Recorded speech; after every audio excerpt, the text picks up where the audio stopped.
fame band Bon Jovi. Welcome, Jon Bon Jovi. Thank you so much. Thank you. It's great to be here, Karen. Good morning. Good morning. So 2020, what a year. Unbelievable. It's like your baby is coming. It's due tomorrow, October 2nd, the album 2020. So much has happened this year. How did this all come about, and the concept of the album, if you could talk about that? Yeah. 2020 is a year unlike any other that we've ever experienced. And in fact, if you really get down to the nitty gritty, it's been 100 years since there was something as strange as this pandemic. So if you would have said to you or I or our listeners today on New Year's Day, hey, guess what? In 3 months, the world's going to go upside down. And in 6 months from now, we're all going to walk around with these crazy masks on, and there's no release of the album. There's no tour. Bang. I would have either thought you were crazy or hired you to write a science fiction movie. But, but this happened. And so I watched the world adjust, my world and everyone's world. This is something that, unlike any other event, whether happy or sad, is something that the planet experienced together. 9/11 was something that affected the people that were in those cities. The rest of the Right. folks, even in America, watched it on television and say, oh, I feel for those folks, but it wasn't their hometown. Yep. So you had situations that people can relate to, hurricanes and fires, but we watch them on television. This pandemic hit your home and mine. It didn't matter if you were from China or Australia or Italy or New Jersey. It didn't make it crossed all barriers. And I'm actually talking to you. Usually I'm on the air in New York City. Usually you're supposed to be on the road right now on tour. And this is my house. I'm hoping my teenagers don't come in because they wake up really late. This is our offices, right? Yeah. It's been an interesting time because we all had to sort of stop running on the treadmill. We all had to stop chasing things just for the sake of chasing them. I think that at least I was guilty of work, run. Where do I got to go? What do I got to do? How can I do it better? And the pandemic forced us all to reevaluate life and what that meant.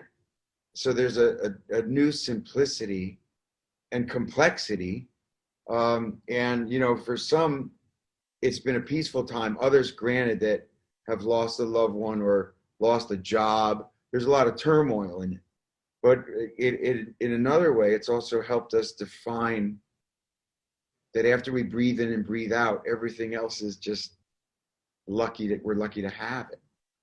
Right? It did force everybody to just kind of stop and see what you're grateful for, see what really matters in life, right? Yeah. It just kind of made us all do that. And it's actually, COVID-19 affected your bandmates, it affected your son.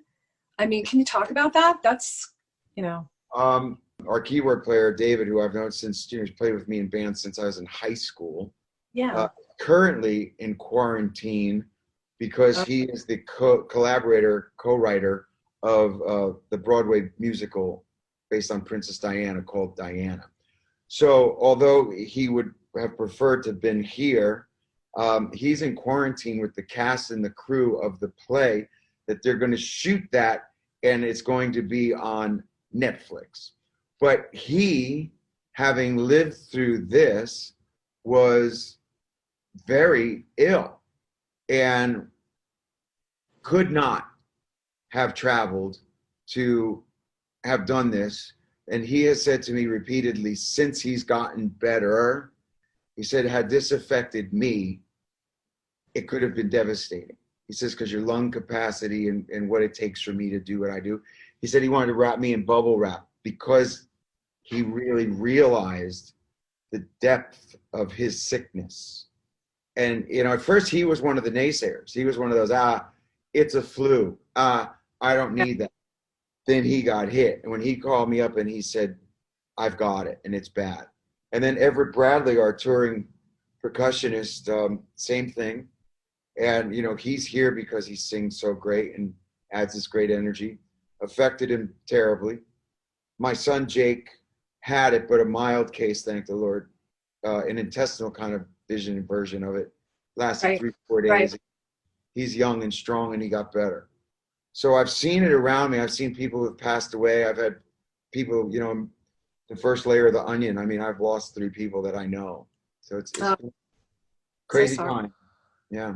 I know. I actually had it in March, and I don't want to say I had it bad. I was not hospitalized, but I'm so glad you didn't get it, because you literally can't breathe. I'd be on the radio talking for 30 seconds and going, you know, like, just stay in your bubble wrap, please.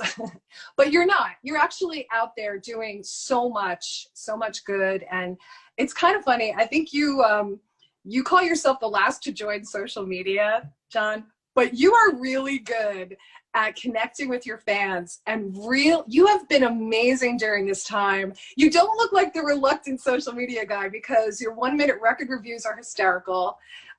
You're so funny with your family and your son. And do you like social media anymore now? No.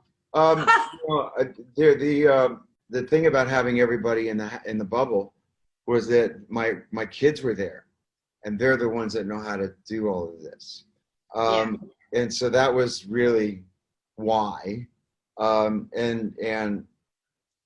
I mean, and you know, I was bored because they made me do a TikTok dance. You did do TikTok? I did 2 TikToks. So, I mean, come on. These are not things that I would have ever considered doing. But the kids had me doing it. And so, you know, you know what I say, though? I was sending you all subliminal signals. I was sending out sign language that said, help me. Help me. You did it too good. It's like the World TV show. I can't wait for the next one, you know? Thanks. You're great at it. But that was a way to stay connected with your fans, especially with Do What You Can and Limitless, and like putting the lyrics in. And it was almost like, whose line is it anyway? You're just singing, and you're singing. That was amazing. Did that feel good to connect with your fans like that? Yeah. And again, because it came so naturally, it wasn't, you know, some genius plan that I had, or, you know, the record company said you should do. The record was finished. The record was turned in. It was mastered, done. COVID hits, and if you're going to write a record called 2020 and it's meant to be a topical record, how can you not address COVID? Well, What happened was I was washing dishes at the Soul Kitchen very early on, at the beginning of March, and Dorothea took a picture of me to remind our in need that the place was still open, and that if you needed a meal, we were here for you. But that's a position that has been filled by volunteers, and that's how our model works. And so now here I was back washing dishes because we couldn't let volunteers in. Right. But she posted that picture. She said, what should the caption be? Really what she was asking me is, you know, what are the hours? How are we going to run the kitchen? And I did what I do. And I said, if you can't do what you do what you can. The next day I went, it's a song title. And so I wrote the song. And when I wrote it, then I realized, like I'd said, we had all been in this together. And so anyone and everyone could write their own verse. And I shared the idea through the internet. And the kinds of responses were all very good.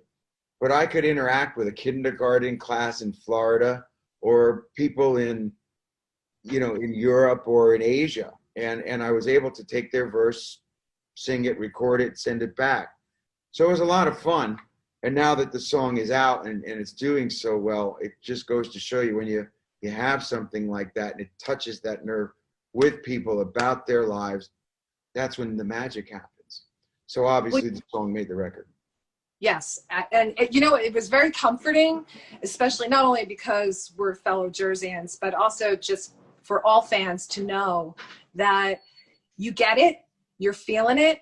How can we come together? How can we do this? It's unprecedented. I mean, one of the things that you must have actually experienced as well with your son getting sick is, like, the doctors didn't even know what was going on. Yeah, you couldn't even get tested, right? You couldn't get tested. What did they tell you? Drink a lot of liquids. You know, there wasn't much. Yeah, there wasn't much they could tell you.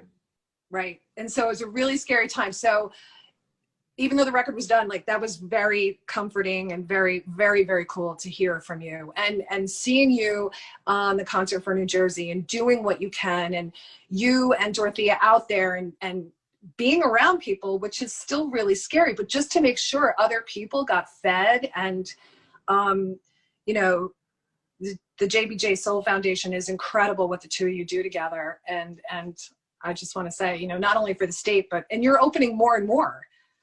Yeah, we have 3 in New Jersey, in Red Bank, where I literally was there 5 days a week for the first 2 months.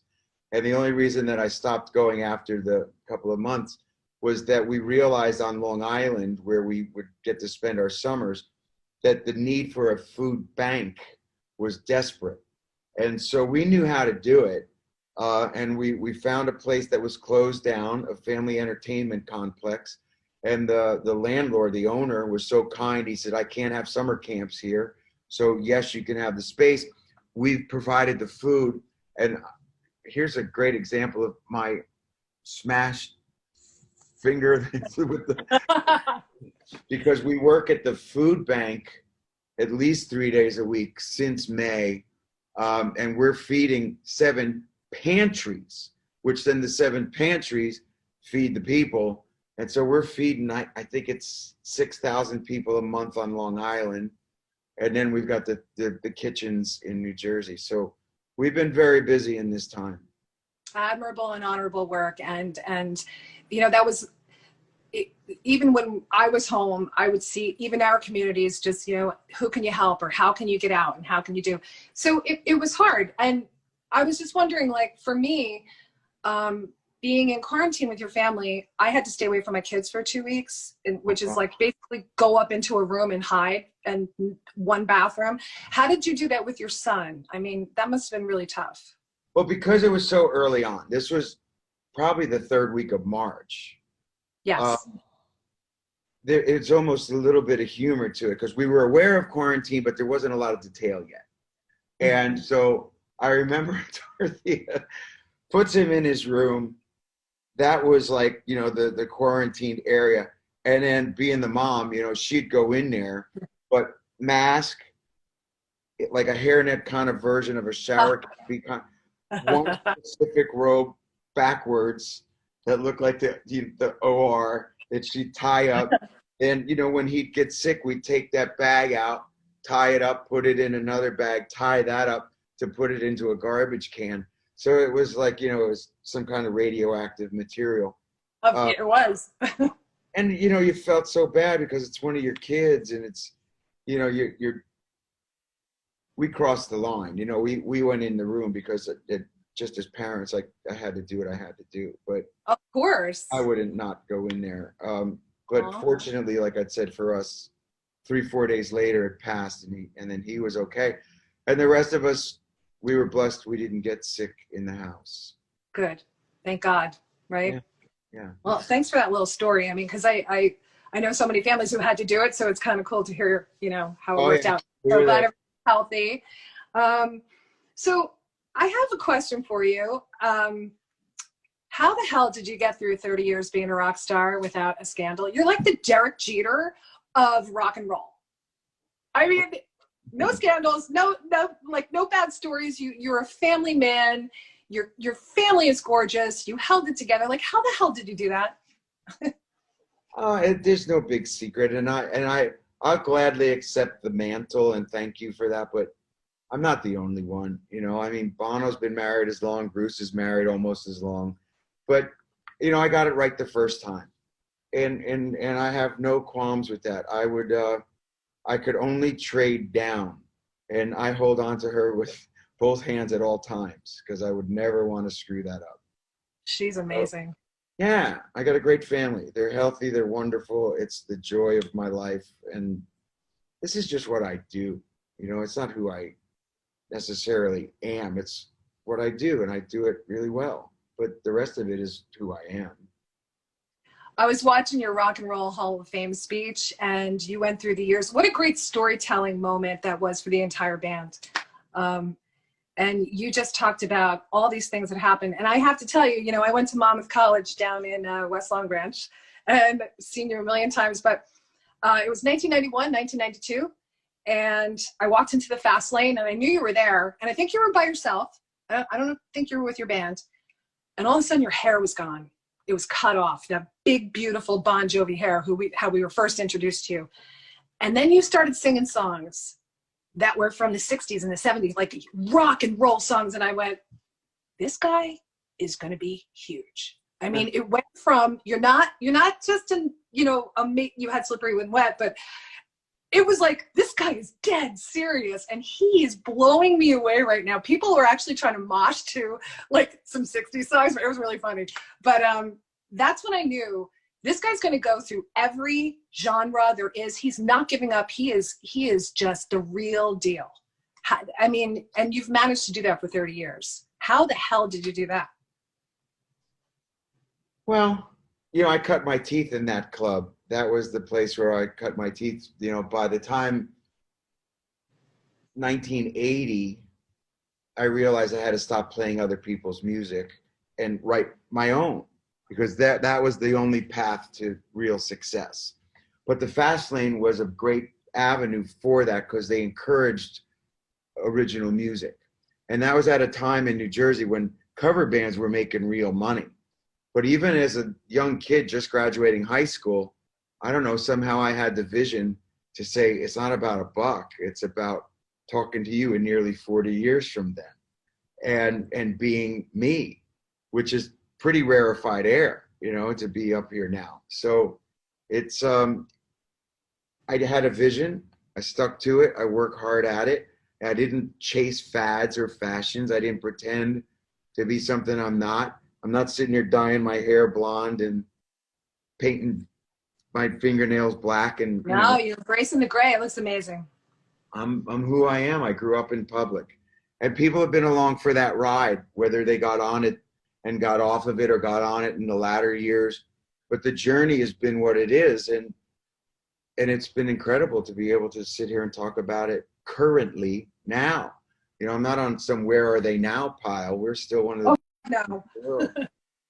See, I knew that was going to happen the day I saw you cut your hair. I just want to get back to your family for a minute, because one of the other things you talked about, I'm just blown away by your speech. I watch it a lot. And you said that you went through a really tough time where you had to seek professional and spiritual help. But you quoted your wife, Dorothea, as saying adversity is the greatest teacher.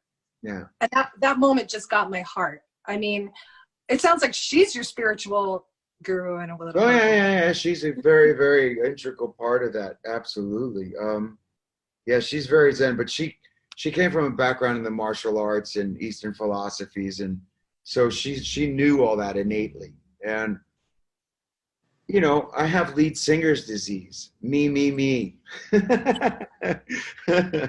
have that with the radio too, so don't worry. Not about me. Me. And so she has, so she keeps me, a little more grounded. And, but this roller coaster of a career, there's been ups and downs when trends come and go. Okay, that's fine. That's for rookies. But when life goes and deals you blows that you'd never expected, and you're doing it in the public eye, you have two choices. You crumble or you get tough.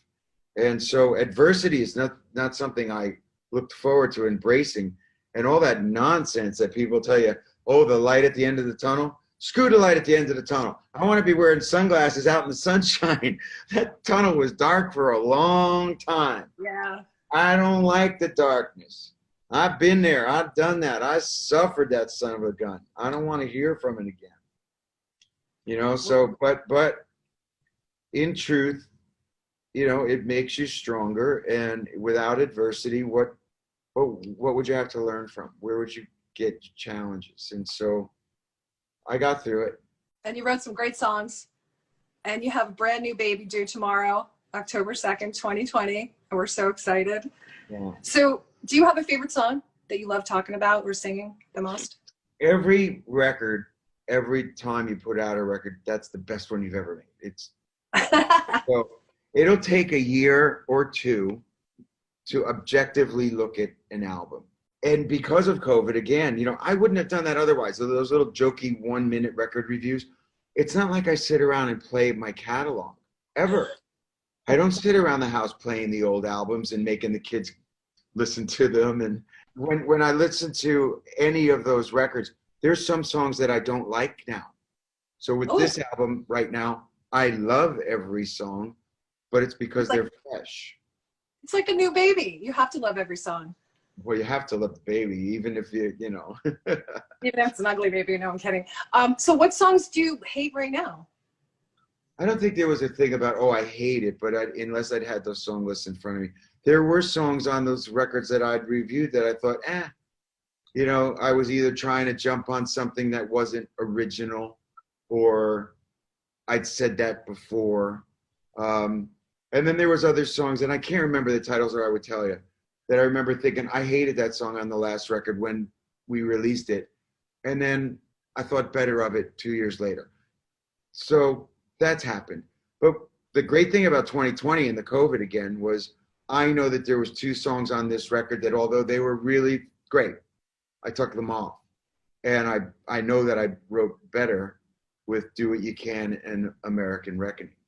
And so it made this album better. Yeah. I'm really, really proud of this album. I have no idea how it's going to be received because it's heavy. This is a heavy year. This is what everybody's going through. So I'm not writing K-pop. It's not. I wouldn't want to. We wouldn't want to. God bless them, but it's not for me. It's not who I am. Right. Well, we love who you are. Stay who you are. Stay true. That's one of the things we love about you most. You have a gorgeous family. It's really fun to see you with your son and Hampton Water. And you actually made rosé like cool. And I have to say, I don't know, Jon.